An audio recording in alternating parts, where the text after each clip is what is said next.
Hey natural science students, if you are watching this video, it is because you have selected the Soda Straw Rocket as your choice activity to help you to investigate kinetic energy and potential energy. And this one is sort of the combo activity where it's going to be a little bit of the engineering because you will be building your straw rocket, and it's also going to be a little bit of experimental design because you're going to have to consider what your decisions you're going to make in designing some experiments to learn something from your straw rockets. And so I'm going to take you through not only the build but also some insights that you might want to consider for how you are choosing different things to test for your experiment as well. Now, just a reminder to everybody that this is still a teamwork activity. You should be doing this with a partner side by side. Maybe you can both watch the video and split your earbuds between the two of you.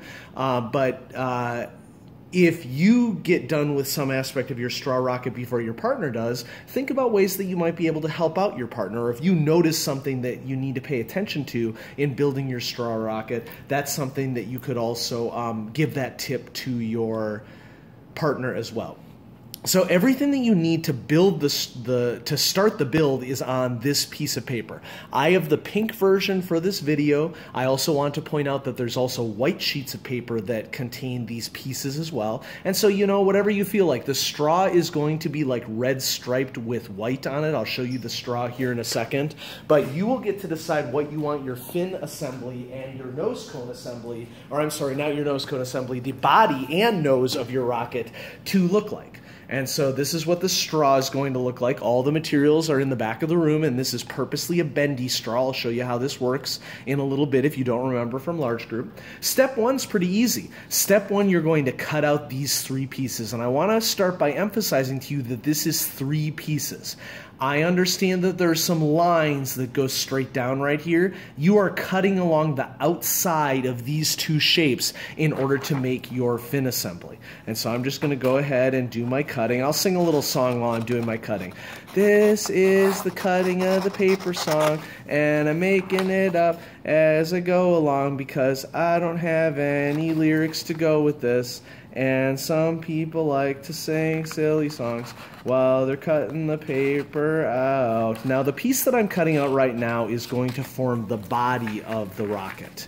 And so this is going to be a critical piece not only for forming the body of your rocket, but this would be an example of part of your rocket that you might be able to decide that you want to make a change to test out your straw rocket under different conditions, because we don't want to lose sight of what the big picture here. The big picture is to think about these energy exchanges that exist between stored energy in the form of gravitational potential energy or chemical potential energy. Speaking of chemical potential energy, while I'm cutting here, I'll just talk about that for a second. Chemical potential energy is one of the forms of energy that is present in the straw rocket, but it may not be a form of stored energy that you considered while you are constructing your straw rocket. Now, you're going to have to blow into the straw to launch your rocket, so to speak. And so we might ask ourselves, well, where does the energy come from to fill our lungs with air and then blow air into the straw to launch our straw rocket? Well, that's actually a source of stored chemical potential energy. The original source of that was the sun. Plants captured sunlight and combine it with carbon dioxide from the air to make sugars, and human beings and other organisms eat those plants, and then sometimes we eat the animals that ate the plants, and that energy gets transferred to us in our food. So you can see I already got one fin assembly all cut out. I'm going to work on the other one while I keep talking about this.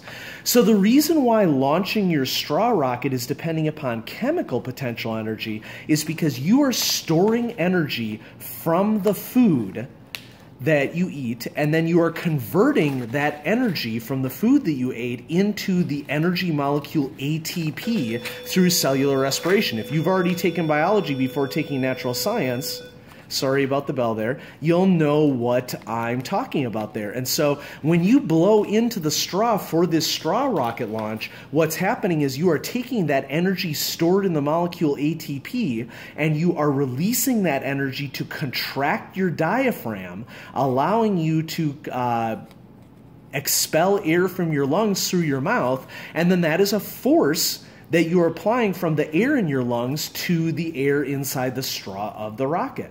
And so we are storing chemical potential energy for these straw rockets in order for you to be able to launch them. So that's sort of a cool nuance of the energy storage there. And then, of course, one of our goals is to turn that stored energy into the energy of motion, kinetic energy.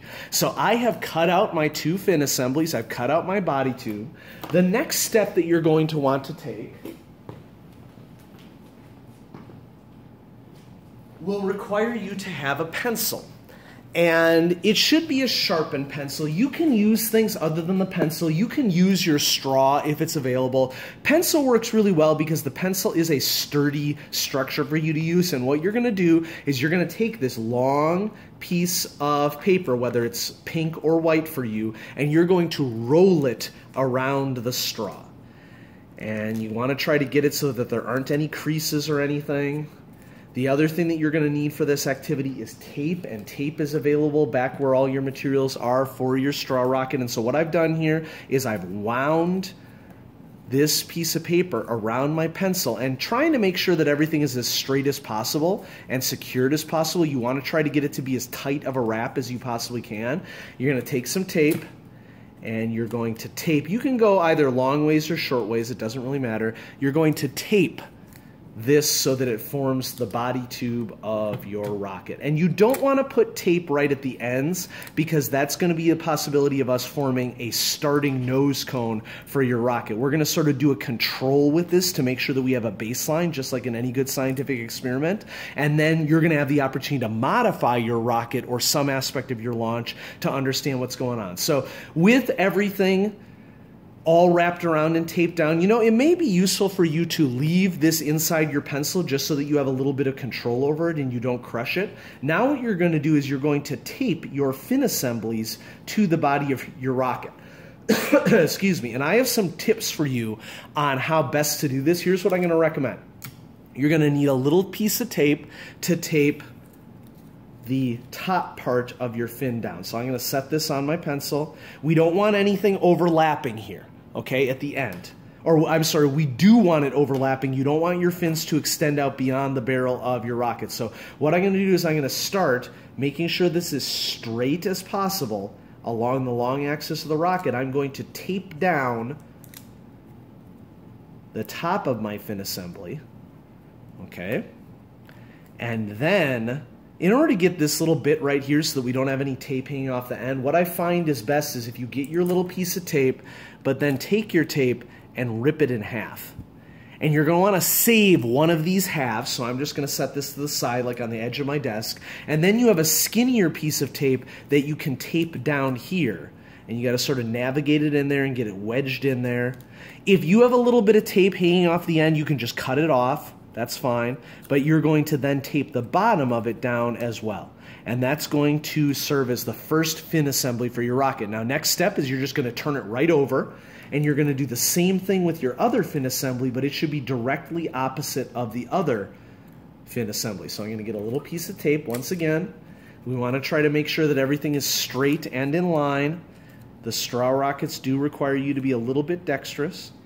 And then I'm going to tape right across here, taping down my fins, you know, doing my best to make sure that they're lined up. And then that little half of a piece of tape that I saved from the last time that I did this, I'm going to take it, I'm going to wiggle it in between here. This one's a little bit more challenging, so if you want to go ahead and do the bending of your fins right now, the bottom fins, so that you're out of your way, you're going to have to bend along those lines right there. Okay.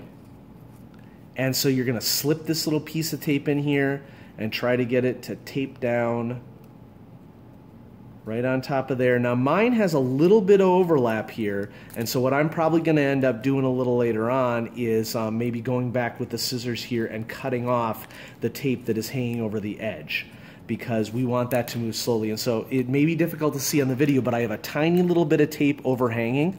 So I'm going to take my scissors and just chop off just a tiny little bit of the end of my rocket so that there isn't any excess tape there. Now, if you haven't done so already, you should go ahead and bend the fins that you just taped down along those lines. Because in an ideal world, each of these fins would be at a 90-degree angle with your rocket. If you look down the long axis of the rocket like this, they would be 90 degrees across from each other. Okay, we're almost done, because the next step is you're going to make sure that with your pencil up in there, and make sure that the tip is just inside. You can crumple here and use the tip of your pencil to make a pretty decent nose cone. You can roll the end along the tip of your pencil here. And I'm not the most dexterous individual in the world, so I'm going to do my best. So I'm sort of rolling the tip around the pointy end of the pencil here, and then you can grab a little piece of tape, and once you get it nice and tight, there, you can use your tape and go all the way around and sort of tape it down. Okay, so mine's not perfect. It doesn't need to be perfect. We're just using this as a tool to investigate different forms of energy. And then you can pull your pencil out and you will have the tip of your rocket nice and rocket-like, just like for any old rocket. Okay? And so how does this thing work? Well, you take your straw, you take the straw and put it up into your rocket. You take out the crinkly part of the straw and bend it, and then this is where you would blow to launch your rocket. Here, I'll show you. There it goes. Now, we need to do much more with this than just having fun launching rockets with the chemical energy, potential energy that is stored within our breath. And so what I want to do is I want to talk a little bit now about what you might consider doing to, sorry about that, to learn a little bit about what this rocket can teach us about potential and kinetic energy. And we're going to follow the normal process that we would always follow through for designing an experiment and testing out any device that we wanted to test out. And so notice first how it says control. What you're going to want to do for your control is there are tape measures in the back of the room. And our control is not only going to be not modifying the rocket, but we also want to set up our parameters for how we are going to launch our rocket. In other words, are you going to be kneeling on the ground? Are you going to set your chin on a desk and blow through your rocket? What sort of angle is going to be your base angle that you're going to use for launching your rocket? Like, are you always going to have your straw bent at a certain angle when you launch your rocket, when you're holding it in your mouth? What could you vary? What could you keep consistent? In other words, is what we're going to be considering here. So our first one is going to be control with as much of your experiment set as possible, but you're not going to make any changes to the rocket at all. You should ask yourself the question, why should you do multiple trials in a scientific experiment? What sort of advantages could come from doing multiple trials? And notice what we're going to be measuring here. We're going to measure the distance traveled in centimeters along the ground. So you're going to want to lay your tape measure out along the ground. Just a reminder that this is the centimeter side of the tape measure. And you're going to measure in hundreds of centimeters. The 1 meter mark here, remember, is 100 centimeters. And if you continue along here and stretch this out to the 2 meter mark, this would be 200 centimeters. So right where I have my finger right now, between the 1 meter and the 2 meter, this would be 190 centimeters. This would be 165 centimeters, where my thumb is right here. And so you're going to measure to the nearest centimeter for your measurements for this. Now comes the point in which you could change something about your rocket and do some different trials by changing one thing only. You want to keep every other aspect of your experiment the same, including doing multiple trials, including measuring in centimeters, including being aware of the angle that you're holding your straw, and trying to do that as consistently as possible.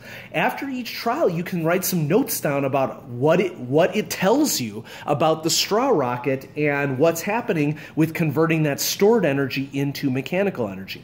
Maybe you'll do something with the fins. Okay, what could you change about the fins from trial to trial to see how it affects the launch of your rocket? Maybe you will shorten the barrel of your rocket, like either fold it over or cut it off and fold it over. Remember, the end of your rocket does need to stay sealed so that it'll work, because air from your straw is blowing up through the bottom of your rocket to the top, and the top part does need to be sealed. So keep that in mind. So the straw rockets, in addition to getting an engineering chance to build them, you're also going to get the chance to test out different aspects of them. This is sort of the activity choice that you have that is sort of the combination of engineering and testing out experimental design for different things. And so I hope you have fun with it. If you have any questions, make sure that you let us know. And your goal by the end of this 80-minute section is to collect a really nice set of data that you can use to get some insights into how the straw rocket, what it tells you about changes from stored energy to energy of motion and back to stored energy. Thanks for watching.